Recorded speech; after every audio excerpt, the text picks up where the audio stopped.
over to the bed, or I might do it in the living room today, so that way you guys can see better, and just open the windows in there. So let's go get everything set up, and then let's beat this face to the gods. Okay, I'm such a nerd. Why am I such a nerd? But we're gonna do makeup together, okay? And yes, I have to fold laundry today. This is my laundry pile. I haven't folded, y'all. I washed it though, but I have not folded it. And we'll make some happy juice while we do it, our makeup. I also have a couple of new Opal jewelry pieces I want to show you guys that I just got in the mail. So that should be exciting. Morning. Hey, Kimmy. What's up, girl? That should be exciting to do. Sorry for the bad angle, if you can see it, my nose. Okay. There's that. Always get me a damp towel because my sponge. Let's make some happy juice. I'm almost out of the happy juice, so I'm going to get the bloom after that is all out. So I'll let you guys know how that goes. All right. Okay. Here we go. 1 scoop of Mood Motivation Metabolism. You can get this from the link in my bio. My friend Natalie sells it, and I have put her link in my bio if you guys are interested. It's by Amare, Amare. It's just a probiotic, mental focus, and energy drink that helps with digestion, and it helps with reaching the good stuff in your gut so you can fight depression and anxiety and shit like that.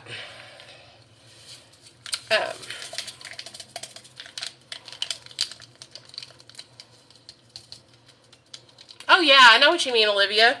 Yeah, I've definitely been there before, where I've struggled with thoughts of going back to the addiction. I've been sober for almost 8 years, so it happens to the best of us, girl. It happens to the best of us. We all have triggers. You know, nobody's perfect. Hey, Brandon, what's up, baby? Nobody's perfect. And what you got to do is you just got to learn how to identify your triggers, okay?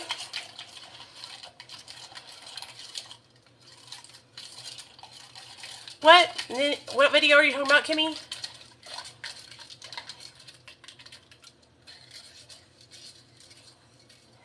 Oh, it's from, it's all on my Facebook. It's from my Facebook page. It's from back in like September or something, I think. Why? Maybe it's from September.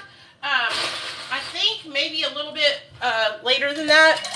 But we did relapse prevention. I made a list in that video of like things to do when you get out of treatment. It was a good video. That's why I reposted it. I'm reposting a lot of my old lives from Facebook because I'm downloading them onto my phone, so that way I can post them as content on my new YouTube channel. Making content all the time, I have so much content that I'm repurposing a lot of it, because why not, you know? Why not?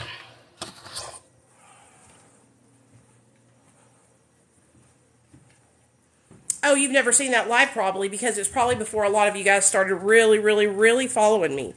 You know, a lot of you guys just, but the new group, so I would say probably like every year or so, a new group filters into my little family. And so this new group just really started popping off around November. And so I think a lot of you guys have never seen the video. You know, so it's a good video though, isn't it? Nicole, why are you such a nerd? Okay. I was born this way, damn it. Okay. Well, let me see. I want to play music so bad, but if I play it, then I post it on YouTube, oh, I'm not monetized, so it's all good. Okay, we're playing music. Yee. Yeah, baby. Ooh, baby. Okay. So my hair's still wet. That's okay. Let's see. Let's get everything out. Let's go wet our sponge. But what I was saying was, you just got to identify your triggers and learn how to work through them. You know, I use this example all the time, but, you know, me and my husband,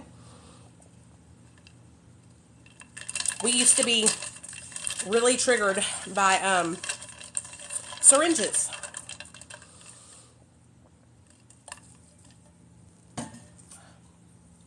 Every time I see a syringe, I felt like I had to take a shit. It was bad. Okay? Well, our dog came down with diabetes. Okay? And when your dog has diabetes, you got to give it diabetic shots, insulin shots, right? So now we have a whole box right up there of 100 count syringes. So that way we can give our dog shots when she needs them every morning. Hey, Michelle, what's up, girl? Welcome to the live. And so I had to overcome it. Me and my husband had to overcome our trigger of syringes. You know, I used to think that if I was in the same room as a syringe, that I was going to use drugs. I could not control it. Honey, that is a lie from the devil, okay? The devil is a motherfucking lie. You do not have to use, no matter what, okay? No matter what. I'll give you another great example. Back in January, I had bought a new pair of shoes. A purple pair of Converse.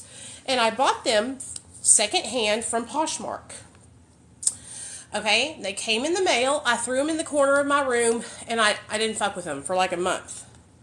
Well, I wanted to wear them, and I went to go put the shoes on, and when I put my left foot in the shoe, it wouldn't fit. And so I looked around, and I thought, what is going on? I looked inside the shoe, and there was a wadded up piece of toilet paper, and it was all black and had stuff on it. So I opened up the toilet paper, and inside of the toilet paper was a small Ziploc baggie with crystal methamphetamine in it. So now I got dope and syringes in my house. Okay? And I didn't use. I flushed it down the toilet. I grabbed it out of my shoe, turned my phone on, sent a picture to my husband for proof, and then went live and flushed it down the toilet.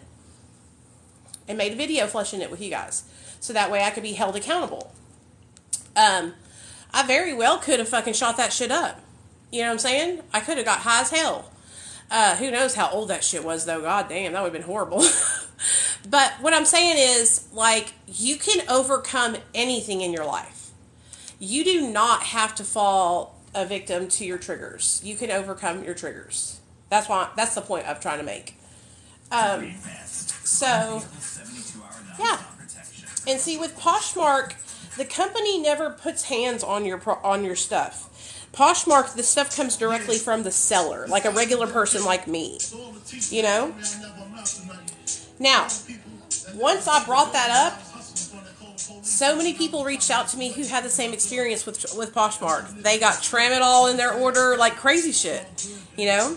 It's crazy. But, yeah, that was a one-time, that's never happened to me in my whole entire life, you guys. I've never found drugs just laying around somewhere. It was pretty fucking wild. You know? Okay, let's get... I gotta get some moisturizer for my face.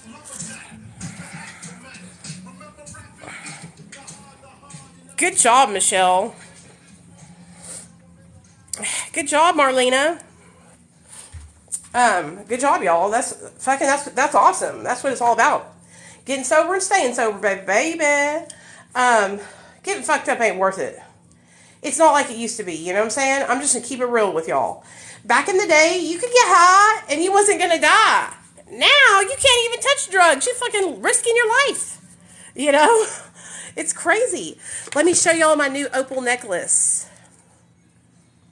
It just came in the mail. This is an Australian Boulder Opal.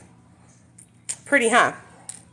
And my new Australian Boulder Opal ring. Now, this is... I'm so fucking excited about this one. Let me show you in the light. Look at the flashes of like pink and green and blue. Gorgeous, huh? So I'm gonna wait till I do my makeup because I get kind of messy when I do my makeup with my hands. So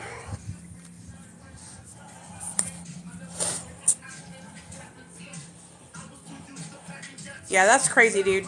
If my son's school gets like that, I'll pull him out of it, y'all. I'll homeschool Nate. Fuck that. Okay, let's put on some stuff. So, you know, I don't want to get high no more though, y'all. Like, I used to struggle a little bit at the beginning, but now that I've been sober for a while, I don't really want to use anymore, you know? I have bad days though, you know? I'm in Arkansas, so everything is kind of like, we have fentanyl here, but like back whenever heroin was really big, like I could barely find heroin when I was using drugs, you know?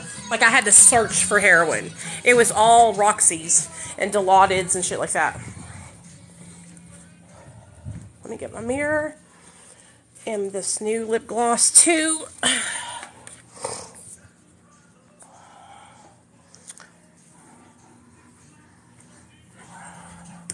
Okay, so I've probably used heroin like 20 times. You know what I'm saying? Like not very many times. I've used fentanyl, but not fentanyl from streets. The fentanyl I used was fentanyl patches from my old granny.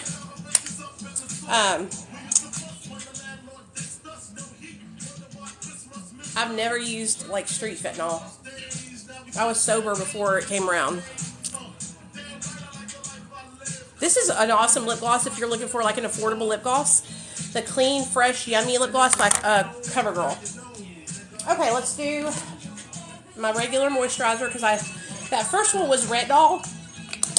This is Clinique moisturizer. So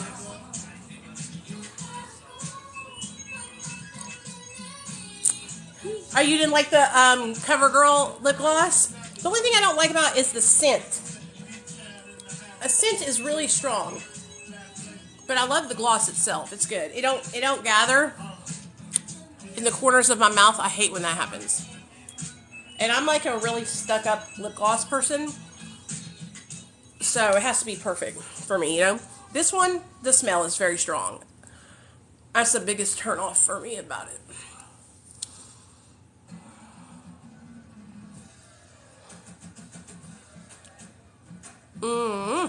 This one, yeah, this one's pretty smooth. Maybe it's the different colors or the different formulas, because this one is the color, but first a Cosmo 450, and it's plushy feeling. It feels more like a oil lip gloss hybrid.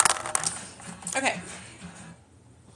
Now, oh yeah, then sunblock. Okay, I know y'all are probably going, damn bitch, when are we gonna get to the makeup? But even though I'm brown, I still put sunblock on. What the hell is this? Some old school shit. Okay.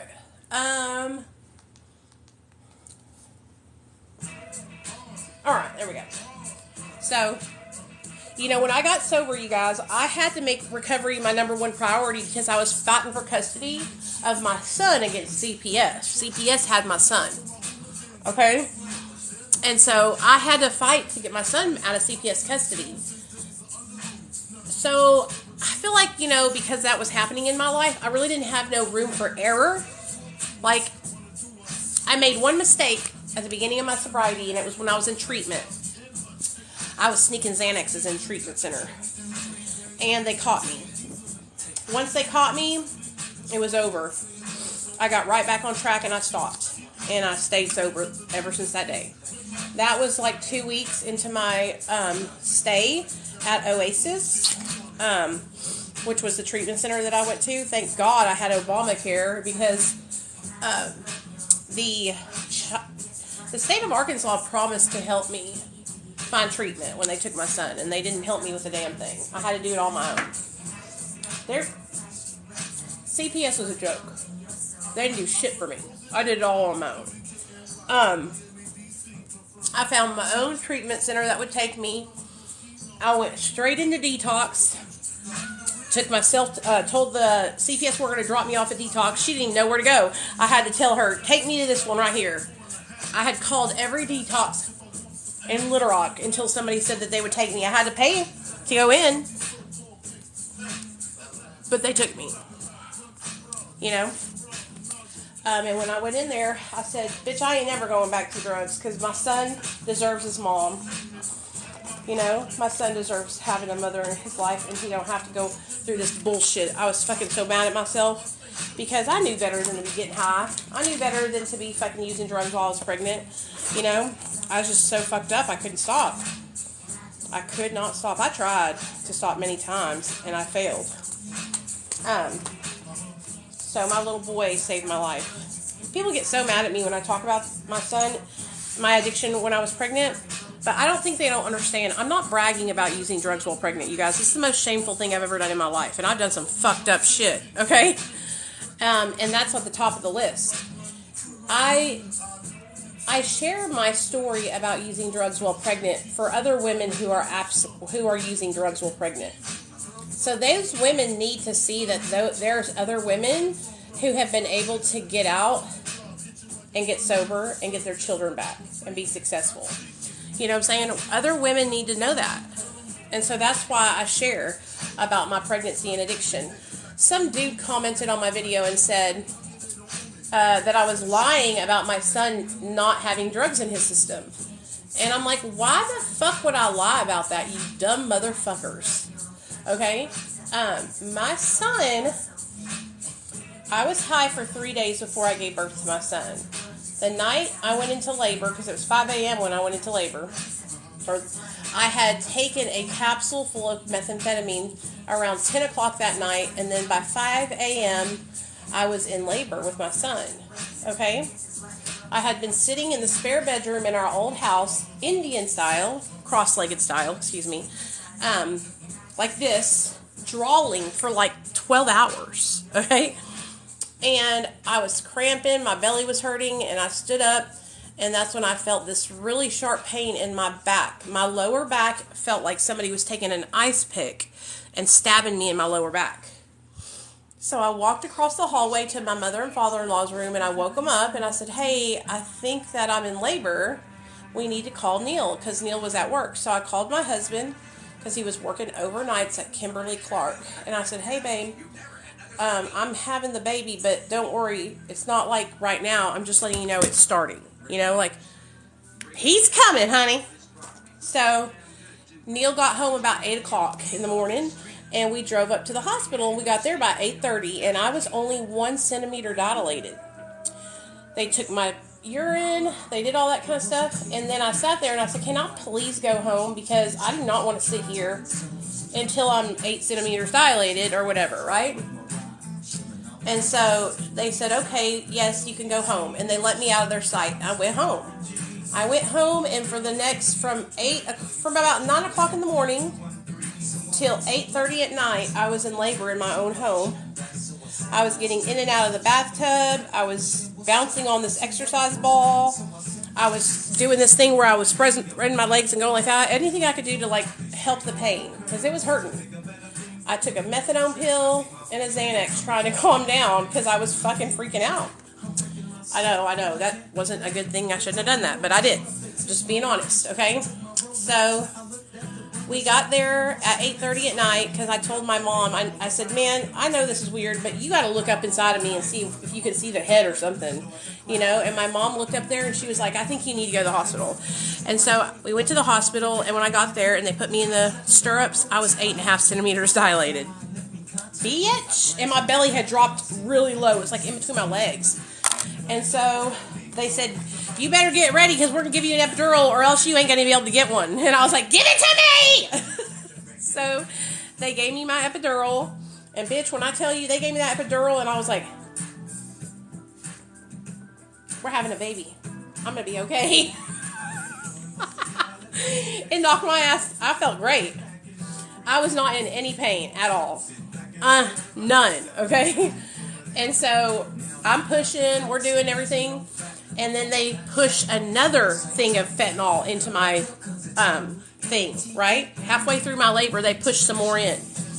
Because I was starting to feel a lot of pain, because it was getting more serious, the labor was. And so they pushed some more through it, and probably about 10-15 minutes pushing, I started sucking the baby back into my vajayjay. I said, push, and then it would go, and my doctor looked up from in between my legs, and he goes, I've never seen anything like this. You're sucking the baby back inside of you. And I was like, what? I said, I cannot feel my legs. I couldn't feel them at all. Okay? And so he said, okay, we're going to take a 30-minute push break. So everybody left the room, okay? And I chilled and I relaxed and I sat there for a little while. We let that fentanyl kind of run through my system a little bit more because it had fucked me up, dude. I couldn't feel shit. And the only reason that why I know it was fentanyl is because my husband looked over at the little cart and there was a big-ass liquid baggie of it. And my husband's like... And I was like, don't touch it! We'll kill ourselves with that shit, you know? And so they came back in after about 30, 45 minutes, and I started pushing again. I'll never forget it. I pushed so hard, piss shot out and almost hit the My nurse was so awesome. This piss stream went right in front of her face, almost in her mouth damn near. She had the mask on, thank God. Right? And I was so embarrassed. And she's like, girl, don't worry about it. Do you know how many times I've been shit and pissed on? You know? And I was like, oh, thank God. So I'm pushing. And then Neil comes right over there and he's like, I see the head. And then all of a sudden, Nate's little head pops out. And then they're like, the shoulders. And then all of a sudden, bam, he flew right out. And I was like, holy shit, that was a fucking experience. You know?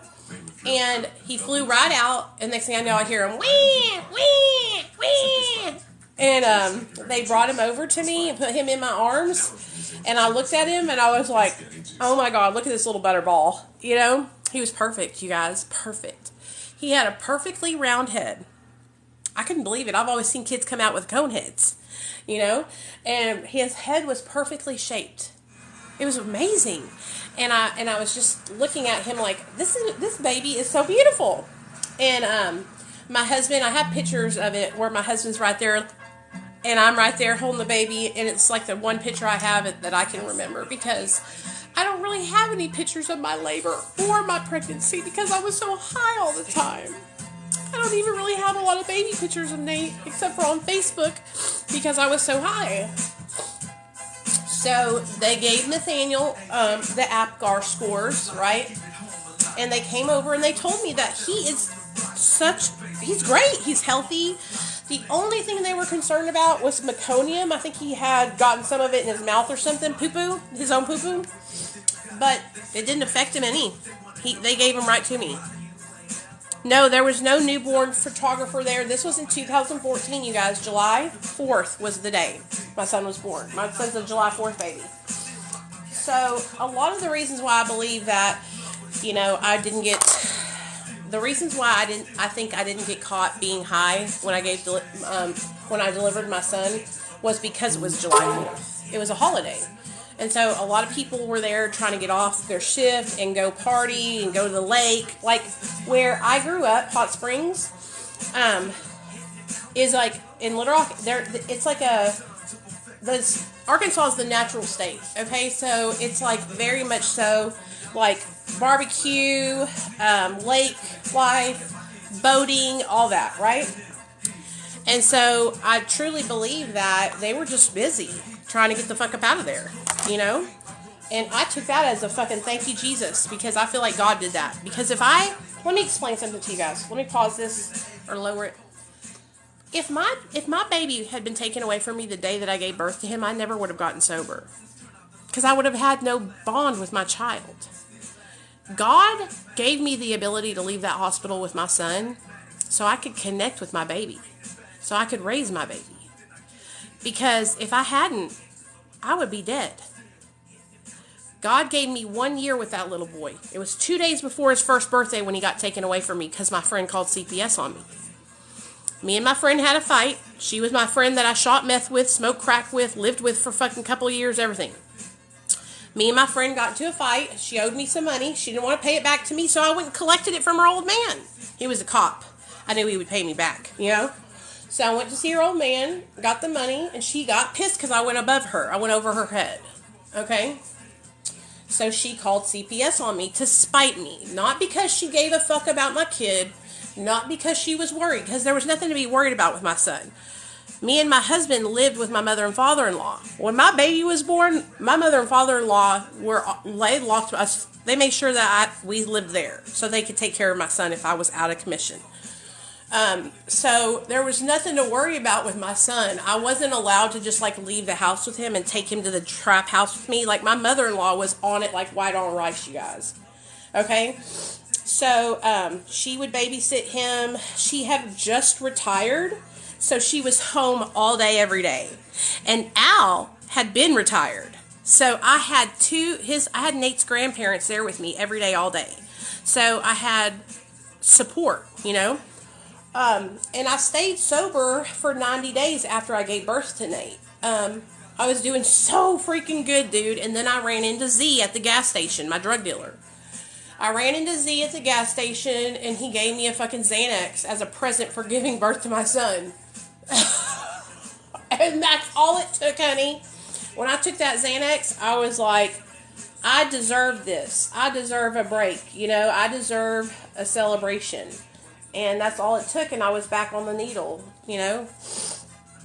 And that's how I relapsed. I didn't want to relapse. I wasn't out looking for it at all. I was struggling a little bit, but I was doing it. Like I was making it, you know. It just happened. It just happened. And a lot of the reason why it happened is because I didn't have sober support. Like my mother and father-in-law, they don't understand the disease of addiction.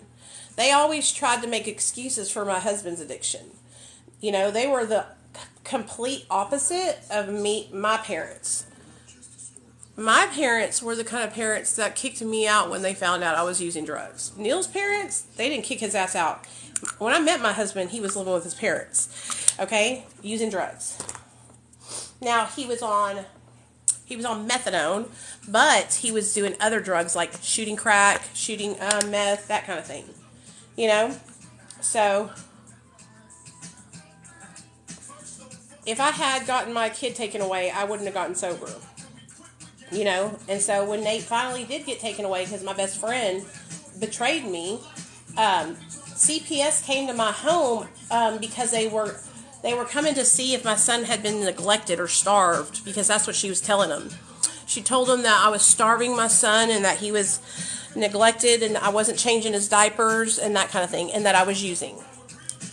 Everything was unfounded except for the fact that I had drugs in my system. Because my son, we lived in a beautiful 2-story house, like I said, with my mother and father-in-law. And I'm not making excuses. Like, I shouldn't have been using drugs. Like, I wasn't able to be fully present, and I realize that today. But I want people to understand, like, I wasn't beating my son. I wasn't hurting my son. I was high, and my mother and father-in-law were protecting my son, you know?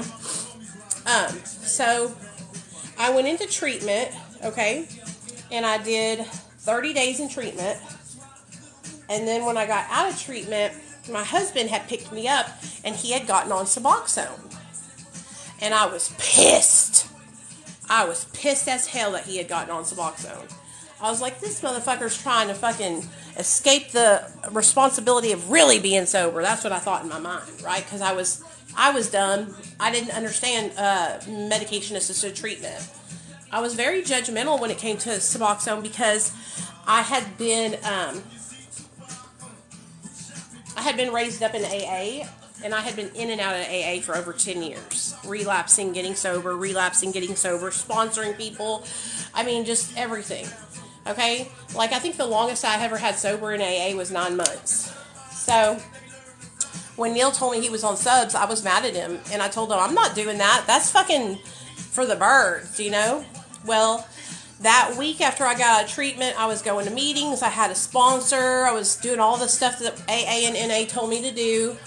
And my husband was over there having the easiest time staying sober, and I was struggling, y'all.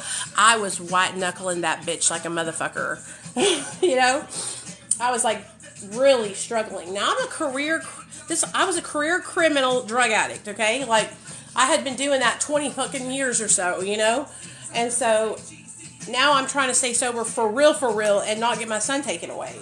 Well, after seeing Neil doing so well for so long, I said, man, I gotta try that Suboxone shit. That might help me, you know? And that's when Neil said, okay, I'll take you to the doctor. And so he took me to the doctor, and we walked in, and guess who the fucking doctor was? We walked in, and the doctor was the same doctor from the treatment center that I had been in. Okay? And so he pissed me the fuck off the first time I met this doctor, because when I told him what happened about and how my friend had betrayed me, he goes, "Oh, what a horrible friend. She just called CPS and saved your life and your son's life." I was pissed at him because he was telling me about myself, basically. And so I did not like him. Well, we walked in and there he was, Dr. Mancino. And I was like, "This motherfucker," But he sat me down and I explained to him, he knew my drug history and everything.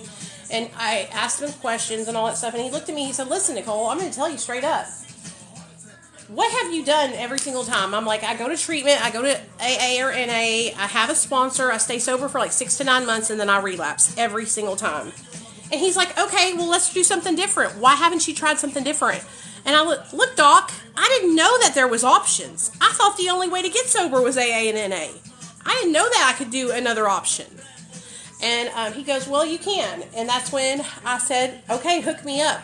And so he put me on 8 milligrams of Suboxone, and I had been sober from opiates for 30 days, okay? So when I first took Suboxone, it made me so tired. I fell asleep right away almost, and I slept for like 2 or 3 days. I was tired. But then on day 4, I started feeling like a normal human being again. And I was like, "Man, I think I'm going to be okay." And that's the rest is history. I went up 4 more milligrams to 12 milligrams because I was having problems halfway through the day. I would take a little bit extra. So my doctor, I went to him and I was honest and I said, "Hey man, I keep taking like an extra half every day." And he goes, "Okay, well let's put you on 12 to get you right." I said, "Okay." So that's what we did. And I stayed on 12 milligrams for 4 years.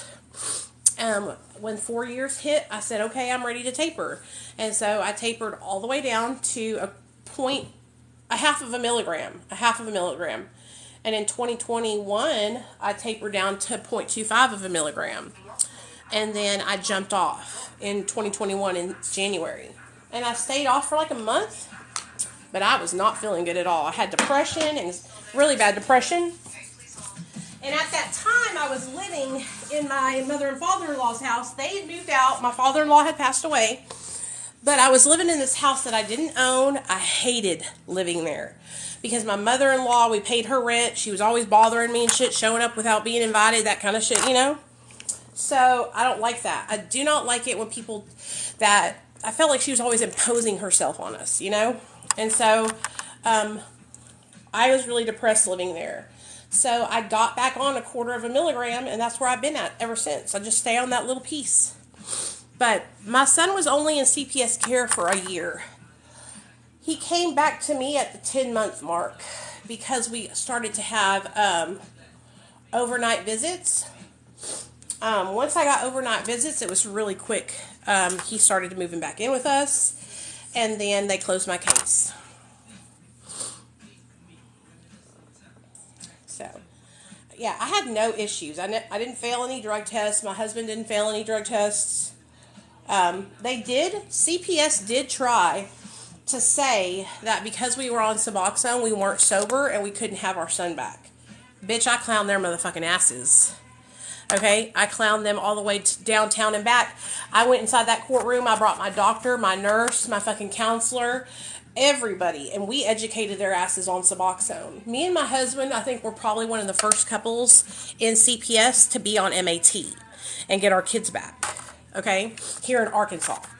And so, my attorney ad litem, Nate's attorney, was trying to say, "Oh, they shouldn't get their son back until they're 6 months off of Suboxone." I was like, this bitch is going, she done lost her motherfucking mind. Okay, why the fuck would you want me to get off something that's saving my life right now? I'm not even a year sober yet, you fucking bitch ass, And so, I fought them every fucking way. I fought them tooth and nail, and I won. Me and my husband won. We got to stay on our Suboxone, which was the best course of action for us. Okay? If we had tried to get off of it, you guys, I truly believe we probably would have relapsed. It just wasn't a good time. We had just started really getting into our recovery and stuff, I had just started getting Nate in the house and getting him back in school. You know, like, it was tough being a mom and really just getting your son back. And he was like, what, 2 years old when I got him back? So he was 1 when he got taken away, and he was 2 when I got him back. And I was getting him in preschool and that kind of stuff. And, or whatever it's called. And it was hard because I didn't know how to do anything. And I was also new in recovery, you know. So I'm so glad that I stood my ground and didn't allow them to push me off of Suboxone, you know, because I probably would have died.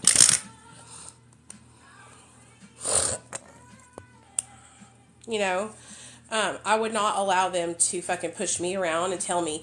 And it was hard deprogramming myself because I had been in AA for years. And I had been taught that the only way to get sober was to do abstinence-based recovery. And when you're taught that for so many years and then you're on a medication, I felt so much shame. I felt so much shame. And I felt like I was doing it the wrong way. People told me I was doing it the wrong way.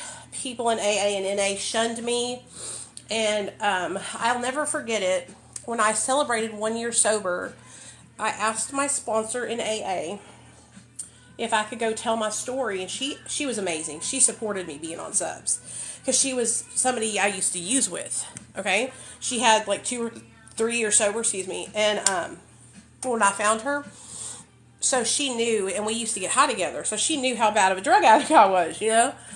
And so when I asked her if I go tell my story, she said, yeah, go tell your story, girl. So I went and told my story at the treatment center I graduated from, and I was doing so good, you guys. When I told my story, the whole room was crying. Everybody was in tears. It was amazing. And after I got done telling my story, I felt this like magical feeling come over me that I needed to tell my story, and this is what I needed to do. This is what I was going to do for the rest of my life, was help people. You know, and I remember calling my sponsor and telling her, this is what I'm going to do. I'm going to help people. And she was like, I'm so proud of you. And I was like, I'm so proud of me too, you know. And so that's when I decided that I was going to start helping people get sober. No matter what way they want to get sober. I don't judge people's sobriety. I just fucking guide you. You choose what you want to do. I'll be there to support you. So I started guiding people in their sobriety and helping them at about 1.5 to 2 years sober. And I came to Facebook to tell my story. And I was telling my story. They had asked me to speak. And at the end of my story, I was telling them about how I got on subs, you know. Bitch, they fucking threw me out of the damn group and fucking deleted my motherfucking story time. Because I was on subs. A fucking recovery group of people I looked up to, dude. These were people with years of sobriety. Okay? Years and years and years of sobriety. So, I was pissed. And one thing about me, when you fuck me over and it's bad, I'll never forget it. I might forgive you, but I ain't forgetting, honey.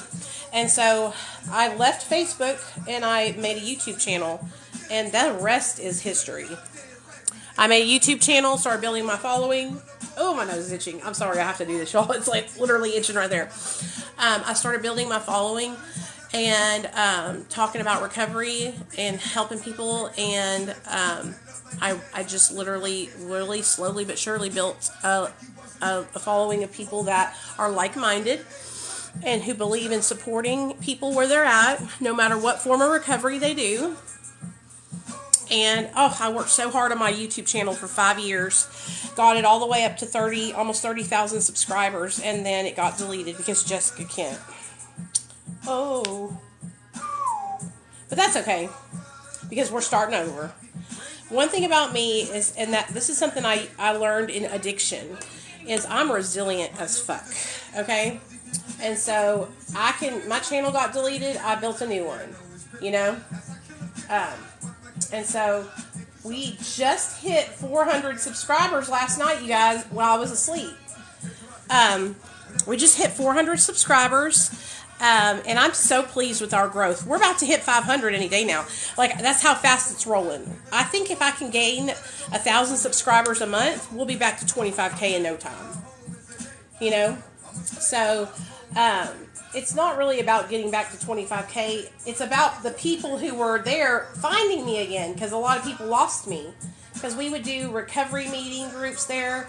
I would have people come on and share their stories. Everything. I support all pathways to recovery. And so that's what we're doing. We're getting back up there. So I just uploaded a video today on my YouTube channel about relapse prevention and steps that you can take to help you stay sober after getting out of treatment. And it's a good fucking video. Like, I sit there with my pen and paper and I write down the things that you should do when you get out of treatment. Okay? To help you succeed. All right? So if they don't have you, if your treatment center that you get out of doesn't have an exit plan for you, you can call me and I'll help you with an exit plan, okay? Because that's what's going to help you. The treatment is just the tip of the iceberg. That's just the beginning, okay? What you have to do is all the other work, right? That's why I tell people to get into therapy. That's why I tell people to get into recovery groups.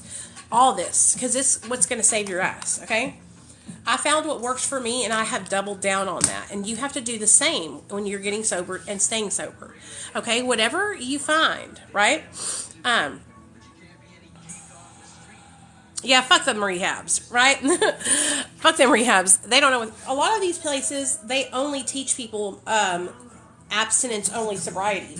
Okay? And listen to me, you guys. Like, I want you to really think about this. Okay? Not many people are fully abstinent, okay? Sugar is a mind or mood altering chemical, okay? Coffee, cigarettes, all right? Like, these are strong substances that we take every single day because we formed a dependency to them, all right? It's just how dangerous and how much problems does the substance cause you, right? There's like levels to this shit, right? And so, if you have been a junkie all your life and you were shooting dope, and now you're on MAT, it's the lesser of two evils, man. And if you're changing your behaviors and being a better person and treating people with love and kindness and respect, like, that's what's up. That's what's up. That's why we don't shame nobody over here. It don't matter what pathway to recovery you choose. I'm going to support you no matter what. No matter what. And I will sit there and I will ask people that are in 12-step programs, I will say, 12-steppers, I've tried to do AA and NA for years. And I would get to a certain point, I was always relapsing. What do you tell people who keep coming to your program and keep relapsing? Oh, just keep coming back. You must have not been doing it right. You must have not been willing enough. Were you actually working the step? It's like, yes, that's what I was doing. I'm literally telling you that. You know what it is? A lot of people in these programs, they're unwilling to tell you to try something different. If you come to me and you tell me, Nicole, I have been on Suboxone for 2 years and I still can't stop using drugs. I can't stop getting high. I'm still searching for opiates. I'm doing fentanyl, I'm going to tell you, you need to try something different, baby. Okay, stop knocking your head against the wall. If it's not working for you, move on to the next. Okay, and a lot of these people, they're not willing to do that because they're so stuck on the fact that something worked for them. Okay, the reason why I know all this, you guys, is because guess what? I used to be one. I used to be just like those people. I used to freaking scream AA's praises and talk about how amazing it was and how it saved my life, and give none of the credit to myself who had actually did the work. Okay? Like, I know. You have to be willing to open up your mind and realize that the world is such a huge place and people are so different. You know? How is one program with a 5% success rate going to work for every single person in the world? It's just not, honey. So what are the other 95% of people supposed to do? Just go out and die? If you listen to Patrick Ridge's ass on here on TikTok, that's what he would tell you to do. You must have not been doing it right. Just come in, sit down, shut up. You don't know what's best for you. No, actually, you're wrong. You do know what's best for you. You do know. Aw, thanks, man. Thank you for the compliment, Keelan. I really appreciate that. You do know what's best for you. Every single one of you guys. Don't fucking second guess yourself. Okay? If you've tried something and it's not working, try something else. Okay, there's no shame in that at all. But when you're somebody like me who is indoctrinated for so many years in a 12-step fellowship, and all they taught me was this is the only way, it's so hard to escape that indoctrination. It's like, almost like, it's like a kind of like a cult, you know, where they trap you into believing this is the only way. It's really fucked up. Oh, I am. Thank you. Do you know what I'm saying? So there's so many different ways to get sober. And once you figure that out and you open yourself up to all the different options, it's so fucking awesome because you're like, wow, like I don't have to sit here and struggle anymore, dude. Like I struggled for so many years, dude, trying to fit in to this one program that was just not working for me, dude. I'm dual diagnosis. I have mental health and addiction issues. And it just wasn't helping me any. It was not working. Now, after 8 years sober, I have been able to taper off of my mental health medications. Okay? And I'm okay. I'm not freaking out. I'm not dying over here. And you know why? Because I have new coping skills. When I first got on my mental health meds, I had no coping skills. So that's why I needed to be on them. Now, I actually have coping skills, motherfuckers. Isn't that awesome? I'm going to go get some pretty eyeshadow to put on. I actually have fucking coping skills. And being off my mental health meds, you guys, I feel more like myself. I feel more brighter and alive and funny and like, because I'm a hoot, dude. I crack my damn self up. You know what I mean? So, okay. This is my sparkly eyeshadow palette. And I'm going to put on my favorite one, which is called, is it that one or this one? Bloodline. Okay, that's the color. It's called Bloodline. It's beautiful. It's a beautiful eyeshadow. Like, I don't even know if y'all can see how shifty it is.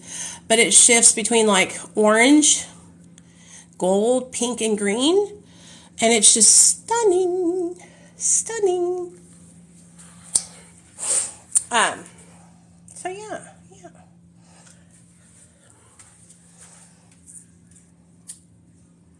I think a lot of people were caught off guard when I got off my mental health medications because I wasn't telling anybody that I was trying to do it. I didn't talk about it because I didn't want to jinx myself, y'all, because I had tried before to get off of Lexapro and I just fucking crashed and burned, you know? And so this time I was like, I am not going to say anything about it.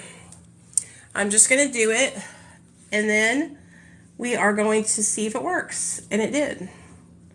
My earrings are from Shein and they were only $1.50. Those are the moons and the stars. And then the opposite one is the stars. So yeah, Shein.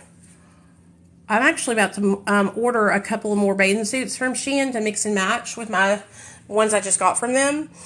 Because I ordered a bunch of like really pretty teal green bathing suits. They're not bikinis. They're like tankinis where they cover my tummy.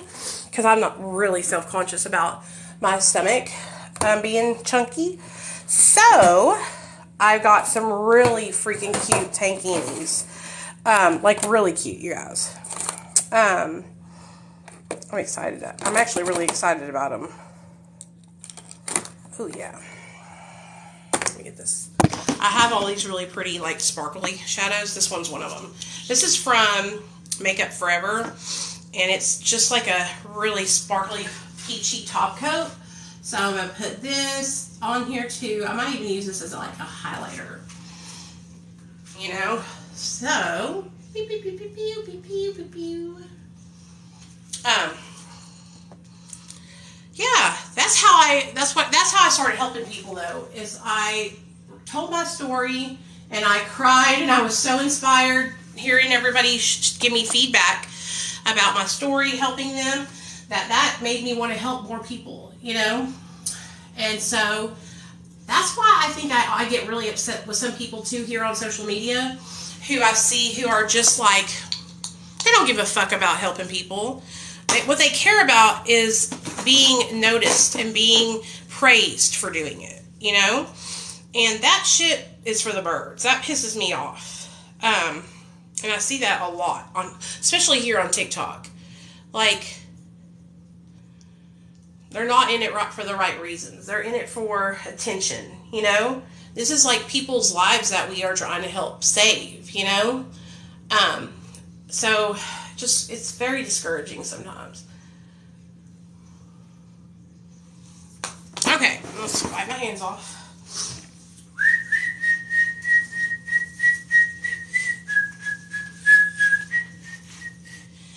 Okay. Hey, Cece, what's up? Okay, baby, thanks for shooting me a message. I'll check it when I get off here, okay? I need to get the full size of this perfume. I'm obsessed with it.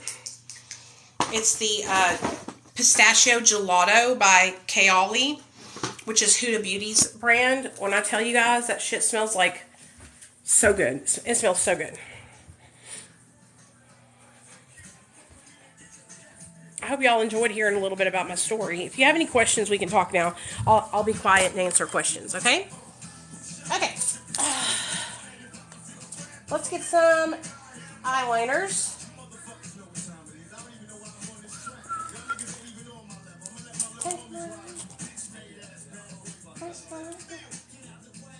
Get out the way, yo.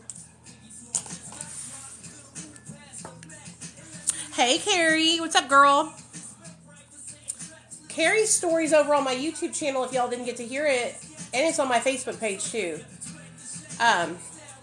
She did really good. And I titled it, Carrie, did you see what I titled it? I titled it that you escaped death many times and that now you're sober, you know? Because it's true. This girl she almost got killed, y'all, by a freaking crazy predator. Y'all have got to go watch her story. It's over on my YouTube. Very, very entertaining story time. I mean, I love to entertain people too.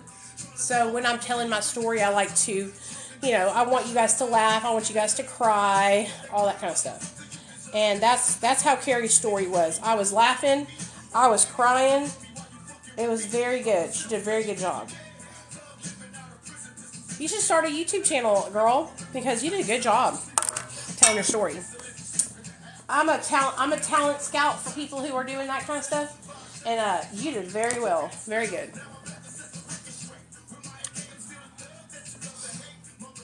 Okay, good. Okay, good. I'll pin it then. My husband and I have been clean 5 years. He relapsed and lied to me about it, and I'm struggling. Oh, girl, been there, done that. You want to hear about my story about that, Holly? So I got some good information for you, baby. I actually just did a video about this in my Patreon. So, in 2020, my husband relapsed. Lied to me too, girl. Listen to this. So, I called up to his job at Kroger to talk to him because I hadn't heard from him all day. And at this time, my husband was working hella hours, like noon to midnight at this damn Kroger, okay? He was assistant manager. So, I called up there, and the minute I heard his voice, I knew he had relapsed because it was his voice goes higher pitched when he's high. And so, I said, what's wrong? And he's like, nothing. And I'm like, yes, there is. You're high. I can tell. He's like, no, I'm not, babe. I swear I'm not. Blah, blah, blah, blah, blah. So I hang up the phone with him, and I go look in our Regions bank app. And I see that there's like 3 or 4 withdrawals for over $100. That's all I needed to know. And the location of the withdrawals is right by these crack houses on 12th Street. Okay, so I'm like, oh, that's all I needed to know, right?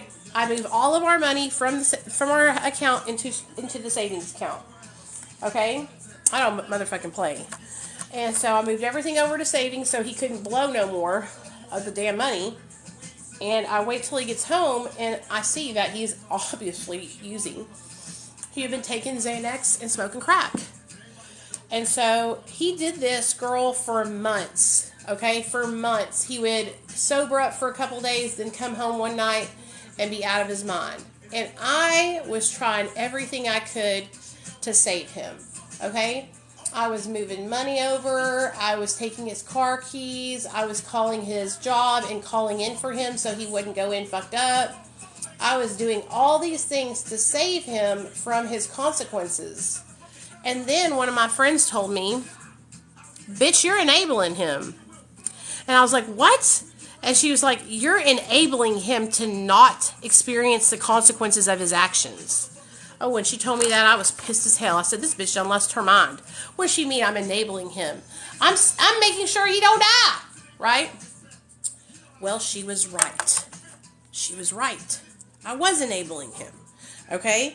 I was saving him from himself, right? So I backed off after about 5 months of this going on, y'all. And I stopped. I stopped calling into his job for him. I stopped taking the money and moving it over. I stopped taking his car keys from him. I stopped taking his debit cards from him. And within 2 days of me stopping all that, he was fired from his job. And he got sober that day. He experienced a consequence that was great enough, losing his job, for him to stop using drugs. Damn, I wish I had done that sooner. Wish I had done that sooner. I tried everything. I tried to get him to go to treatment. I tried to get him to go to AA and work the steps. And this is while my husband is on Suboxone. Okay, so, my husband's main drug of choice was opioids. But he relapsed while he was on his MAT onto crack and benzos. And so I tried everything. The last thing I had to do was stop trying and let go and let God. And baby girl, when I did that, it all came crumbling down. Now, he lost his job December 21st. Christmas time. And we didn't even have gifts for my son yet. You know what happened that year? That year, it was 2020. In January of 2020, this was December of 2020. In January of 2020, I had just got hired working for Dr. B. I had been working at Hallmark, barely making $200 every 2 weeks. And in January 2020, I got hired and was making, I made $400 to $600 a month at Hallmark. I was making $3,000 a month working for Dr. B, okay? By December, I had already gotten 2 raises. So when my husband lost his job, guess who fucking took care of all the fucking car payments, insurances, bills? This bitch right here. This bitch right here. I did it all on my own. And it was all because I stayed sober. It was all because I kept working my ass off, doing the next right thing. Okay, yeah, I worked a shitty job at Hallmark for many, many years. But I kept doing the right thing. I kept sharing my story, and that's how I met my boss online. I would have never met Dr. B if people hadn't made fun of me for being on Suboxone. People made fun of me for being on Suboxone. I went and made a YouTube channel, met Austin, and met Dr. B. Oh, Sarah, I'm sorry, girl. That sucks. It's hard. It's hard. The best thing you can do is just tell him that you love him and that you don't want him to be in his addiction, and that, what's going on? Is there a reason why he started using again? Has he been going through a struggle? If so, let's find other options. Like if he's having mental health struggles, maybe he just needs to get in to see a doctor.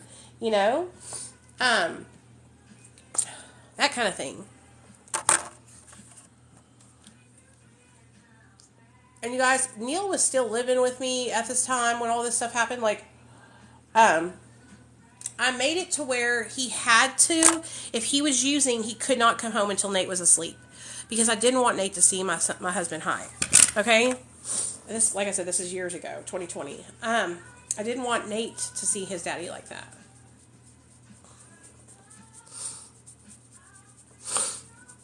I work for Dr. B, which is American Addiction Institute of Mind and Medicine. I work for his MAC clinic, and I also work in marketing, social media account marketing. I work for one of the, if not the best, social media marketing companies digital marketing companies in the world. Dr. B is a emergency room physician with 30 years experience, and he's also an addiction specialist. He owns American Addiction Institute of Mind and Medicine. He owns a harm reduction program. He owns Zephyr Medical Group. He has a social media following here on TikTok, YouTube, Instagram, Facebook, and I not only manage his social media and for him his emails and all that kind of stuff, but I also answer the phones for his MAT clinic, his Harm Reduction Institute, and his old outpatient. He doesn't do we don't do outpatient treatment anymore, but we still get calls every day for help about that kind of stuff. So a lot of times I just help them find resources in their areas because we no longer do the service.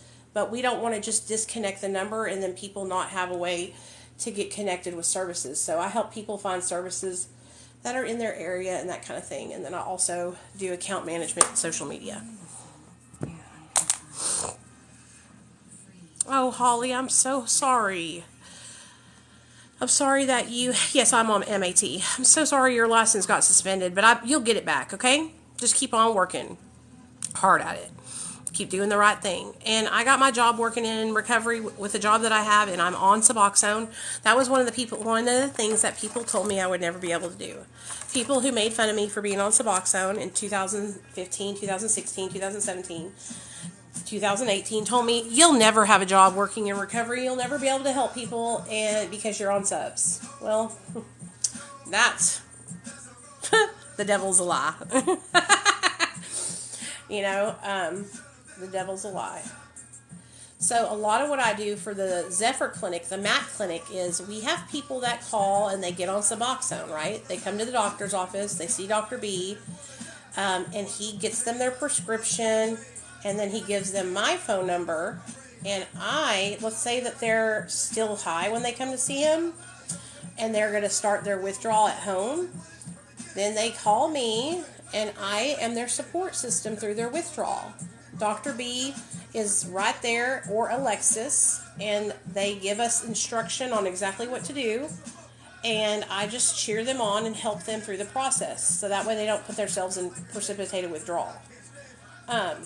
And that's what I do for Dr. B's MAT clinic.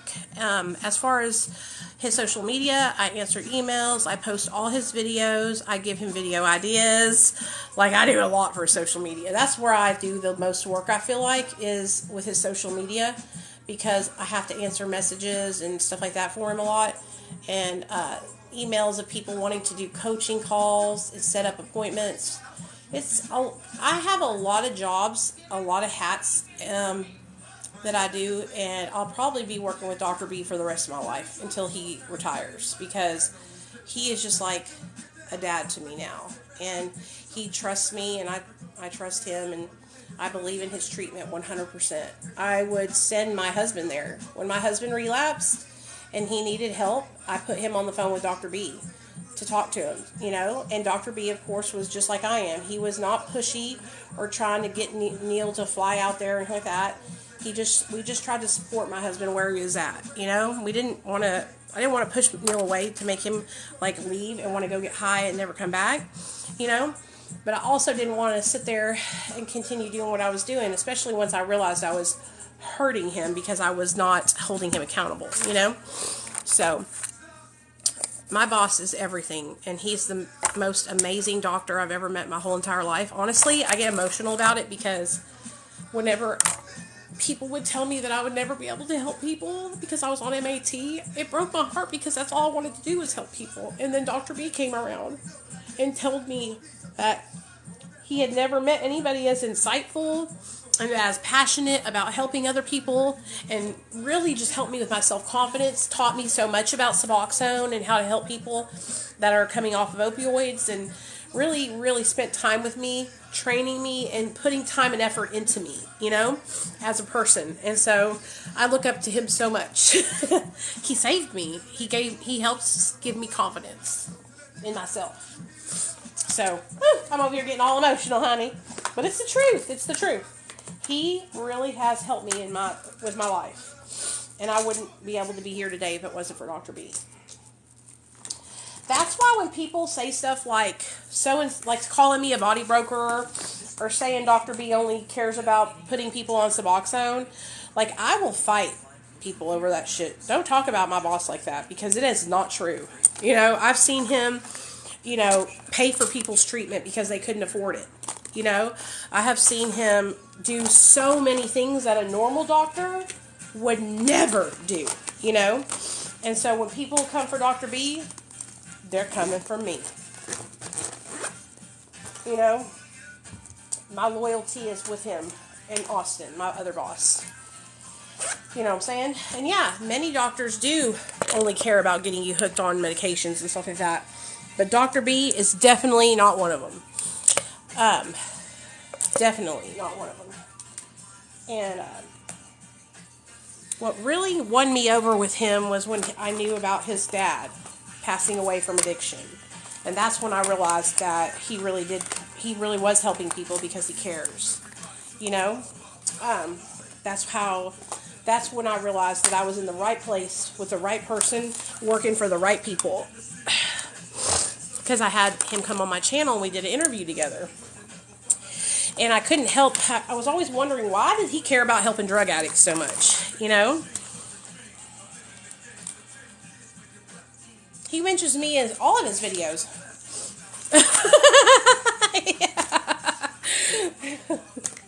Yeah, he mentions me in almost all of his videos.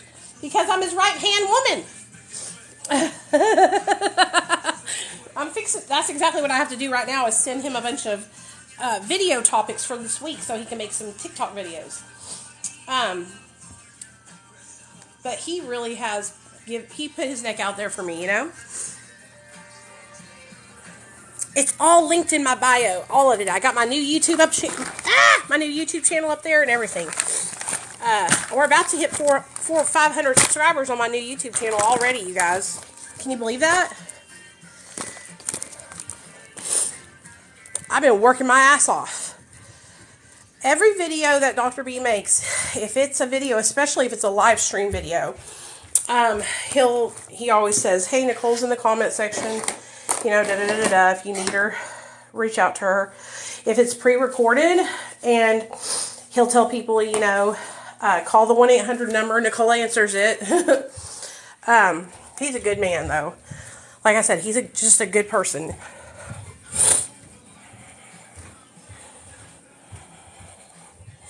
Yeah, I'm on Suboxone, so that's an opioid. It saved my life. Okay, let's see. I'm going to pick out some jewelry. Okay, or I'm going to show y'all the jewelry that I'm going to put on today. Okay, let's get our lotion on, because I am a dry cow. And this is my favorite lotion. It's the hemp buttercream frosting lotion. Oh, it smells so good.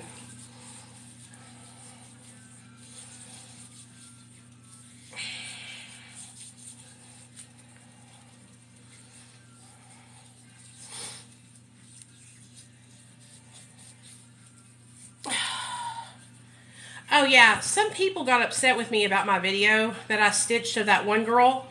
And I think people misunderstood. Like, I wasn't trying to shame her, you guys. I was just trying to point out the fact that, like, what she was on was not just Sublocade. And I don't know, maybe I misunderstood her video. But at the end of the video, she had said, "This is the reality of Sublocade," you know? And I was just like, no, it's not. That's not the reality of Sublocade. You know, that's the reality of a mixture of drugs that you are prescribed. And quite honestly, from the outside looking in, whoo, girl, that's a combination. You know, and I was concerned because she was on Klonidine, Klonopin, Seroquel, and Sublocade. And she had made a video of her nodding out and barely being able to talk. And it even said on the video, "Trigger warning, nodding," okay? Like, I wasn't trying to shame her at all. I was concerned for her well-being. Okay? And that's what I said in the video. I said, I love this girl. I follow her. Like, this is not a video to be hateful, but I just want to say that this is not the reality of Sublocade. Because her saying that in the video, that's all people are going to hear, is that she's saying that this is the reality of Sublocade, and then that's going to push people away from that life-saving treatment, you know? Like, if you saw the video of her nodding out like I did, you would go, damn, I don't want to get on Sublocade if that's what it does, you know? If that's how Sublocade interacts with your medication, I don't want to be on it.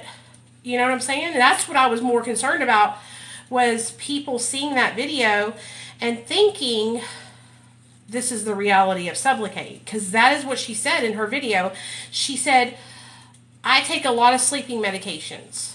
I take XYZ, XYZ, XYZ. But then she went in to talk about how Sublocade, like it was Sublocade's fault. No, baby girl. That is not Sublocade's fault. That is... You're taking medications. I don't understand why her doctors have her on so many medications that are so high-powered and so sedating. Okay? I really don't understand that. But whatever. It's not my business. She put the video out on a public platform. Okay? And people were saying, did you message her? Did you talk to her in private? No. She put her video on a public platform with stitches and duets turned on. Okay? When a person does that, it's wide open, honey. Okay? Wide open. There's no reason for me to message you and ask you if I can stitch or duet your video. You have them on. You're telling me I can stitch or duet it because you have your stitch or duets on. Because that's what one of my friends asked me. Hey, Nicole, did you message her about this? No. Why would I? You know, she put that video online because she wanted people to see what state she was in, I suppose. And she wanted to compare it to Sublocade. And it's just not, that's not the reality. What she should have said was, this is a reaction of all the medications I'm on interacting with Sublocade in a negative way. I am on Klonopin, which is a benzodiazepine, Clonidine, which is a blood pressure medication that's used off-label for like anxiety and sleep and shit like that, and Seroquel, which are all high-powered sedatives, basically. Okay? And I just recently got the Sublocade shot, and I think all my medications combined plus Sublocade are reacting where I cannot hold my eyes open and I'm nodding out. But that's not what she did. She told us all the medicine she was on and then said, this is the reality of Sublocade. And I was like, oh, no ma'am, that's not the reality of Sublocade. Because we have people come on and get on Sublocade every single day at the office, okay? And they are not falling asleep standing up. All right, they are completely coherent. And so I was very concerned about people seeing that video and thinking, oh my God, I don't want to get on Sublocade now. I was also kind of concerned about it because a lot of us that are on MAT, we get a bad rap. And people think we get high on our medication. And this right here, her video, is a great example of why people think that. Straight up. Straight the fuck up. Okay? People who... It was like that back in the day with methadone. When people would get on methadone and then take Xanax with it and be nodding out, standing up. People give... That's... Don't record yourself like that. If you know that you're fucked up, okay, and you can't function, and you're on MAT, and it's because your other medications are interacting with it, don't record that. Don't put it online for God and everybody to see. Because I'm telling you guys, people do not think that that's her. People are literally thinking it's because of Sublocade. Is my watch not charging on here? That's gonna piss me off. Come on now.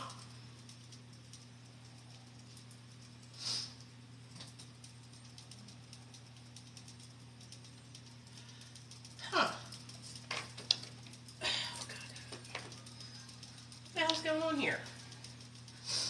Sorry, y'all. I'm trying to figure out why my watch didn't charge. And it's literally... I will be pissed if this fucking watch broke. It shouldn't be. It's brand new. Let's see if this one works.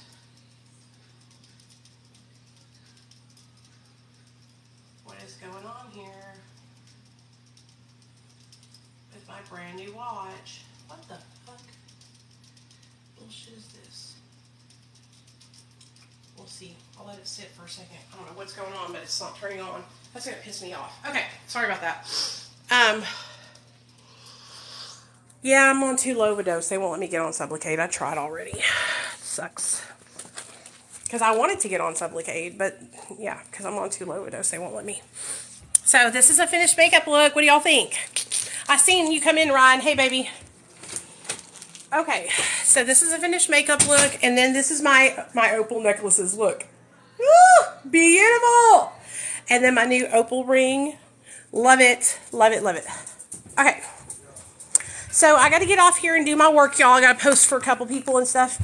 But I hope you enjoyed chit-chatting with me. Like I said, my video was not to shame that girl, okay? It's just that, like, saying this is the reality of Sublocade, at the end, it just really threw me off. And I didn't want people in the recovery community to see her video and think that all of us that are on MAT are nodding off, okay? And that's exactly why we get a bad name in the MAT community. I'm not trying to be mean. Please understand that. Okay? Like, that's what happens is people see people that are... She's over-medicated, dude. Like, way over-medicated. Okay? And, like, that all mixing together was scary to see her like that, you know? And she makes a lot of videos in that position, okay?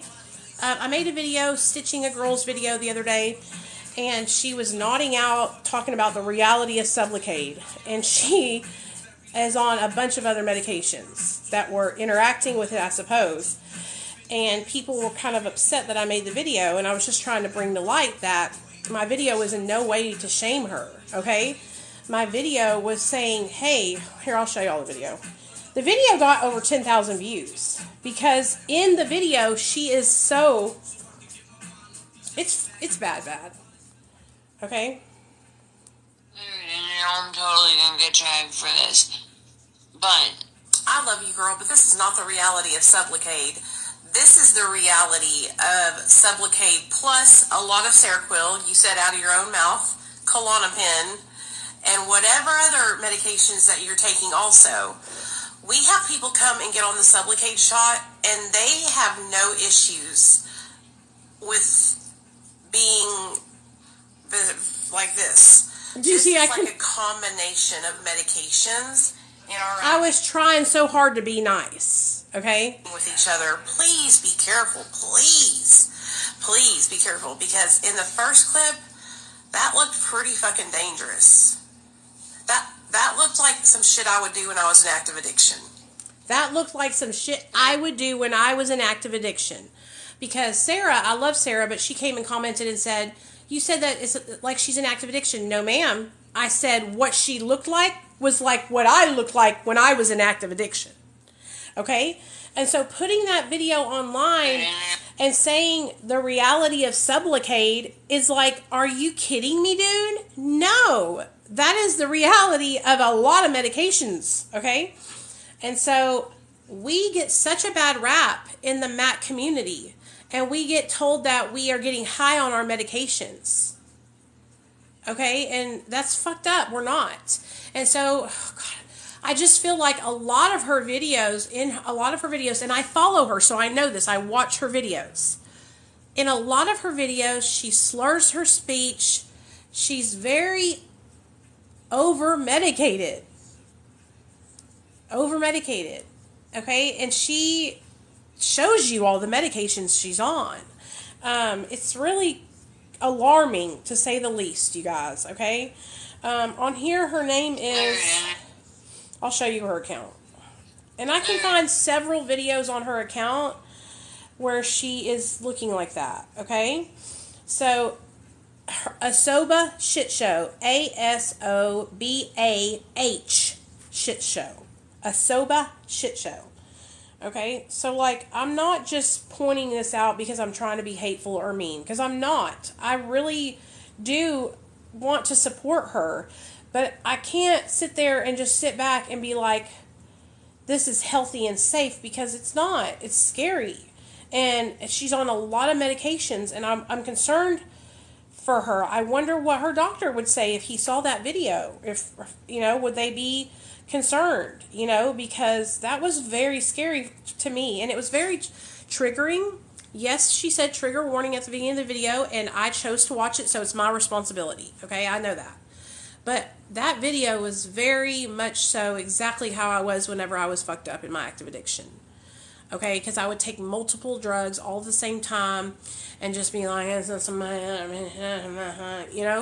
yeah. And so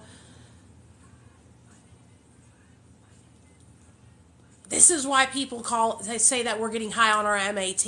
Please, if you know that you're in this situation, wait until you get back to your regular self. And then talk about the interactions that your medications had with Sublocade and how it made you extra drowsy. But like, that wasn't even extra drowsy. That was like, she could fall asleep and not wake up.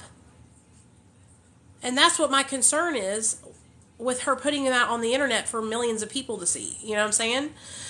Please don't ever think I'm not trying to be mean or ugly. I'm really, really not. At all. But I feel an obligation to speak up and stick up for those of us that are on MAT. Okay?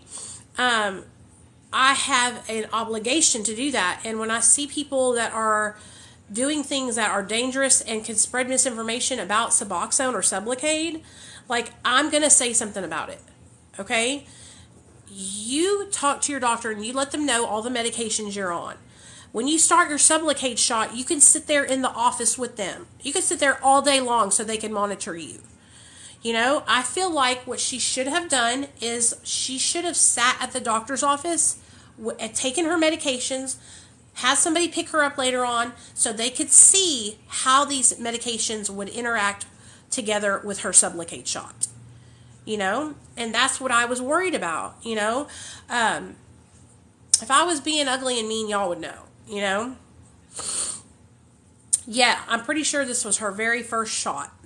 So I think it's 300 milligrams, your first shot. And so I feel like her doctors, knowing all the medications that she's on, did her a disservice by not letting her sit there and watch her. I feel like they just gave her the shot and sent her on her way. They should have gave her the shot and watched her. She should have been given her shot, taken her regular medications for the day, and then they should have sat there and watched her to make sure that because she could have went to sleep that night after taking all those medications and never woken up. And that was my concern, so I just don't want anybody to feel like I was trying to be ugly or mean, because I'm really not. And when you put videos on the internet and you leave them open to stitches or duets, I'm not going to message you to ask you if I can make a video about it. Putting yourself on the internet with your stitches and duets open is saying, I'm okay with people responding to my content. Now, if you put your shit on no stitches and duets, then I won't make a video, because I'll know that you don't want people to stitch or duet it. But it's still on a public platform, so somebody could screen record it and make a video response, So I love you guys. I just wanted to clear that up, because I'm just very passionate about MAT, and like, look at me. I'm sober as a judge on MAT. Like, I took my medication right before we did our makeup today. I love you too, girl. So, okay, I'm going to download this video, and it's going to go on my YouTube channel, so if you missed it, you'll get to rewatch it there. So make sure y'all go subscribe to my new YouTube channel. It's linked in the bio. Okay, love you, bye.